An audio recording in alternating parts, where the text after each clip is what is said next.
Guilty of capital murder. That's the verdict handed down today in the deadly shooting of an East Texas pastor. Good evening and thanks for joining us. I'm Brennan Gurley. The jury returning that verdict one day after Maitrez Woolen took the stand in his own defense, claiming he never meant to hurt anyone. That testimony was not enough to sway the jury, who heard 3 days of testimony about the shooting death of Pastor Mark McWilliams inside of Starville Methodist Church. Our Robert De La Garza was in the courtroom as the verdict and sentence were delivered. The jury deliberated for a little over 3 hours before coming to their decision, which was read aloud by Judge Carrie Russell. We, the jury, find the defendant Maitrez Woolen guilty of capital murder as charged. Testimony and evidence presented in the case revealed that Woolen was on the run from police, leading them on a high-speed chase just hours before he broke a window to get inside the Starville Methodist Church.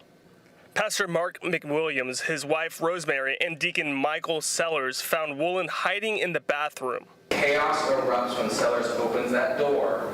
During closing statements, Assistant District Attorney Zach Gilmore described a struggle over Pastor McWilliams' gun, which Woolen was able to gain control of. He uses force to rob Mark McWilliams of his firearm and uses that same firearm to murder Mark McWilliams. The defense argued the shooting was self-defense. Woolen was scared and suffered from mental health issues.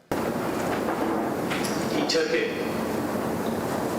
because he feared for his life in that moment. There's not a result that is going to take away the trauma that the surviving victims have. And at the end of the day, you've got a really young person who's going to prison for the rest of their lives. So the idea of victory, sometimes justice doesn't necessarily equal victory. Do I think this is justice? Absolutely. But did anyone really win? No. The courtroom was filled with dozens of spectators, including family and friends of McWilliams and Woolen. After 3 years, the McWilliams family can maybe rest easier knowing justice is served and Woolen is behind bars.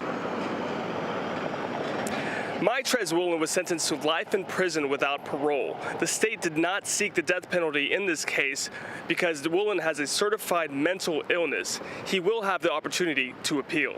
Reporting from downtown Tyler, Robert De La Garza, CBS 19.